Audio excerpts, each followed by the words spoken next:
Ibu pun berkata, "Izhab ja'alaka imaman lil haramain." Pergi kamu, biar kamu jadi imam di haramain.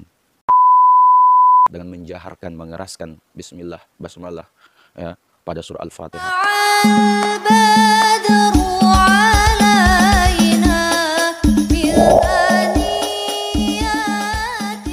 Assalamualaikum. Alhamdulillah rabbil alamin. Hamdan yuwafi ni'amahu wa yukafi mazidah. Allahumma salli ala sayyidina Muhammadin salatan tuwassi'u biha alaina al-arzaq wa tuhassinu biha lana al-akhlaq wa ala alihi wa sahbihi wa sallim. Rabbi awzi'ni an ashkura ni'mataka allati an'amta alayya wa ala walidayya wa an a'mala salihan tardahu wa adkhilni bi rahmatika fi ibadika salihin. Saudaraku yang rahmati Allah, setiap orang tua hendaknya lebih waspada dengan yang disampaikan, karena pada hakikatnya kalimat yang terucap dari mulut orang tua, khususnya ibu, adalah doa. Ya, ini ada teladan bagi para ibu, calon ibu ataupun orang tua. Hendaklah selalu mendoakan kebaikan untuk anak-anaknya, bahkan meskipun dalam kondisi yang marah. Karena salah satu doa yang tidak terhalang adalah doa ibu, doa orang tua untuk anak-anaknya. Sekaligus menjadi peringatan agar menjaga lisan dan tidak mendoakan keburukan bagi anak-anaknya, meski dalam kondisi marah sekalipun. Karena dalam sebuah riwayat, Rasulullah SAW pernah mengatakan, janganlah kalian mendoakan keburukan untuk dirimu sendiri, begitupun untuk anak-anakmu, pembantumu, juga hartamu. Jangan pula mendoakan keburukan yang bisa jadi bertepatan dengan saat di mana Allah mengabulkan doa kalian. Ini diriwayatkan oleh Imam Abu Daud. Azabi ke semua. Nah, ada contoh ya, contoh yang baik. Cerita ini sangat masyhur dari imam besar Masjidil Haram, yaitu Syekh Sudais. Hal-hal yang indah akan kita dengar dari suaranya ya. Dan banyak juga di antara qori-qori yang mengikuti style irama ketika beliau membaca kalam-kalam Allah. Di mana kisah ini semasa kecil, ya, semasa kecil beliau, saudaraku semua. Seorang bocah mungil sedang asik bermain tanah, sementara sang ibu sedang menyiapkan jamuan makan yang diadakan sang ayah. Saat itu, makanan telah siap tersaji di ruang tamu. Sang ayah tamu bersama tuan rumah juga telah menghadap hidangan yang demikian menggoda. Namun, saat acara makan bersama hendak dimulai, tiba-tiba kedua tangan bocah yang mungil itu menggenggam debu. Ia masuk ke dalam rumah dan menaburkan debu itu di atas makanan yang tersaji. Saudaraku, siapa yang tak kesal seperti ini ya? Siapa yang tak marah seperti ini? Tak kalah sang ibu masuk dan melihatnya, sontak marah. Namun, ingat, dengan kalimat terukur. Ibu pun berkata, "Izhab ja'alaka imaman lil haramain." Pergi kamu, biar kamu jadi imam di haramain. Dan, subhanallah, kini anak itu telah dewasa dan telah menjadi imam di Masjidil Haram. Tahu kalian, siapa anak kecil yang doakan ibunya saat marah itu? Ya, Imam Sudais, Syekh Abdurrahman As-Sudais, Imam Masjidil Haram, yang nada tartilnya menjadi favorit kebanyakan kaum muslimin di seluruh dunia, terkhususnya di Indonesia. Syekh Sudais berasal dari Bani Anzah. Beliau hafal Al-Quran pada umur 12 tahun, tumbuh di Riyadh. Syekh Sudais belajar di Madrasah Al-Mutana bin Haris, dan setelah itu kuliah di Riyadh Scientific Institution dan lulus tahun 1979, umur 17 sampai 18 tahun ya, dengan nilai baik. Ia memperoleh ijazah syariah dari Universitas Riyadh pada tahun 1983, umur 22 tahun gitu ya, dan menjadi anggota PPI, Pengetahuan Pokok Islam, kemudian sebagai pemberi ceramah atau dosen. Dan beliau mempelajari Islam dari gurunya di Universitas Islam Imam Muhammad bin Saud pada tahun 1987 dan menerima gelar PhD ya, serta aktif di Universitas Syariah Islam Ummul Qura pada tahun 1995 sebagai asisten profesor setelah aktif di Universitas Riyadh. Asyhadu an la ilaha illallah, asyhadu anna Muhammadar Rasulullah. Hayya 'alas salati, hayya 'alal falah. قد قامت الصلاة قد قامت الصلاة الله أكبر الله أكبر لا إله إلا الله استووا أقيموا صفوفكم واعتدلوا الله أكبر الله أكبر.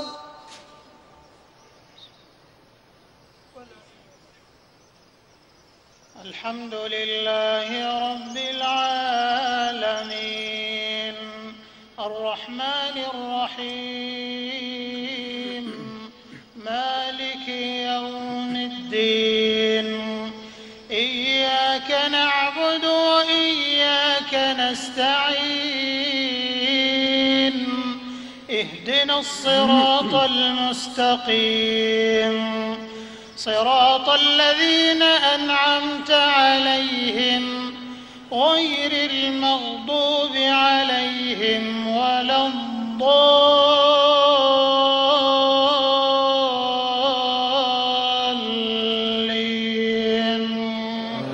آمين. Masya Allah, saudaraku. Inilah luar biasanya doa seorang ibu. Mungkin ibunda dari Syekh Abdul Rahman Sudais tidak mengenal konsep law of attraction, bahwa alam akan merespon energi yang dikeluarkan, yang dipikirkan, dan yang diyakini. Tapi satu hal yang pasti, ibunda dari Syekh Sudais amat mengerti dan meyakini jika ucapan adalah doa. Oleh sebab itu selalu berkata yang baik agar selalu datang yang baik. Jadilah beliau kini imam besar di Masjidil Haram. Ini teladan bagi para ibu, calon ibu ataupun orang tua. Hendaklah selalu mendoakan kebaikan untuk anak-anaknya. Kalau mau mengutuklah yang baik, gitu kan.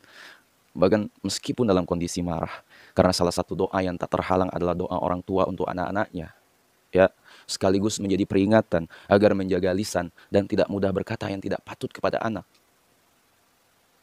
Saudaraku yang dirahmati Allah Subhanahu wa taala, banyak orang sukses di dunia ini lantaran memiliki hubungan baik dan juga memuliakan kedua orang tuanya, terlebih ibunya. Ya. Hal ini dikarenakan ridha Allah Subhanahu wa taala, ialah ridha orang tua, dan doa ibu itu sungguh tanpa batas di hadapan Allah Subhanahu wa taala. Mudah menembus langit.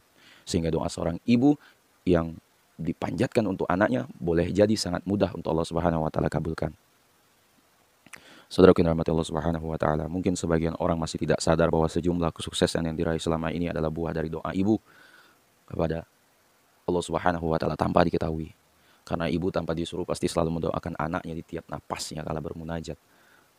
Tapi seorang anak belum tentu selalu berdoa untuk orang tuanya.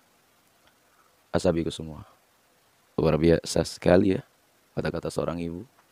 Hal tersebut bisa keluar, ya. Hal tersebut bisa keluar mencelakakan sang anak atau kebaikan untuk seorang anak. Jadi hati-hatilah dalam setiap perkataan kita. Apalagi seorang ibu, karena mujarrab langsung qabul hajat. Nah, saudaraku yang dirahmati Allah Subhanahu wa taala, ada lagi hal yang menarik dari Imam Sudais, ya. Hal yang menarik dalam beberapa kunjungan Syekh Sudais ke Indonesia sekitar tahun 2000-an. Beliau menjadi imam sholat yang dikeraskan bacaannya seperti maghrib, isya, dan subuh. Beliau selalu membaca surah Al-Fatihah dengan mengeraskan bacaan basmalahnya.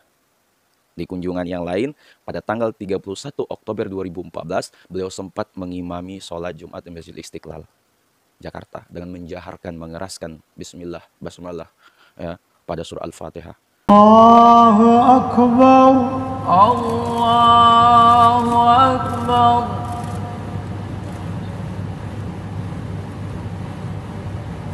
Bismillahirrahmanirrahim. Alhamdulillahi Rabbil Alamin. Ar-Rahmanir-Rahim. Maliki Yawmiddin. Iyyaka na'budu wa iyyaka nasta'in. اهدنا الصراط المستقيم صراط الذين أنعمت عليهم غير المغضوب عليهم ولا الضالين.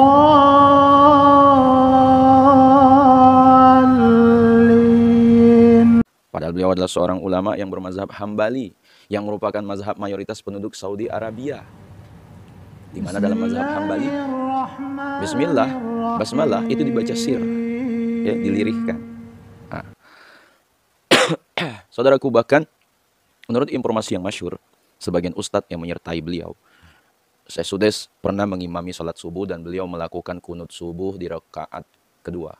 Pada dalam pandangan mazhab Hambali yang beliau anut, kunut subuh tidak disyariatkan. Ya, beliau juga meletakkan tangan beliau ya saat berdiri dalam sholat ya di atas pusar ya dan di bawah dada sesuai dengan mazhab Syafi'i, mazhab Imam Syafi'i.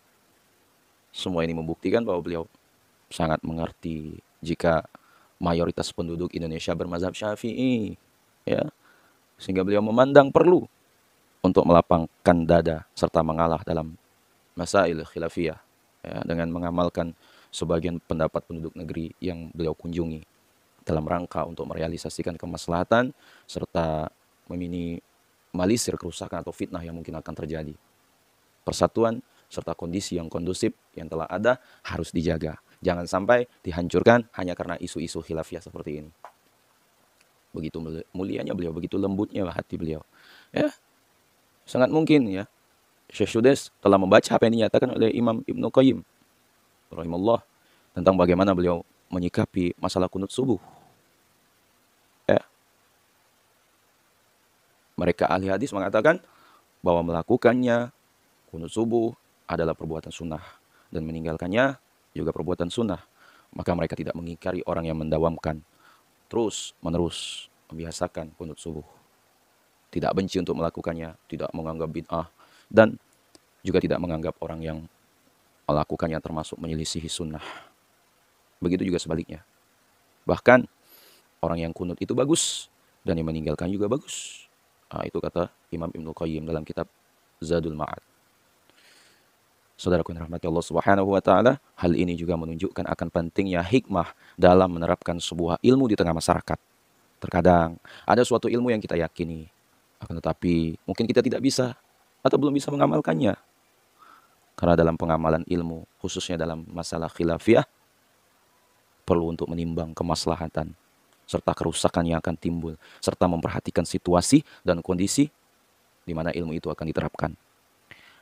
Al-Imam Ibnu Hajar Al-Haytami rahimahullah pernah bermakmum di belakang orang yang beda mazhab. Lalu ada seorang yang bertanya, "Wahai imam, Anda berfatwa makruhnya seorang bermakmum kepada imam yang beda mazhab, tapi Anda melakukannya." Maka beliau menjawab, "Itu ilmuku dan ini amalku." Saudara yang dirahmati Allah, jika Syekh Sudes saja yang berkewargaan Saudi dan bermazhab Hambali bisa menghormati dan mengambil sikap yang demikian sejuk dan penuh hikmah, seharusnya kita sebagai penduduk negeri ini harus lebih bisa lagi ya. Semoga Allah membalas ya kelembutan hati Imam Sudes dengan kebaikan yang berlimpah. Amin ya rabbal alamin. Nah, saudara yang dirahmati Allah Subhanahu wa taala, mungkin itulah video kali ini yang bisa dapat saya sampaikan. Wallahu alam. Wassalamualaikum warahmatullahi wabarakatuh.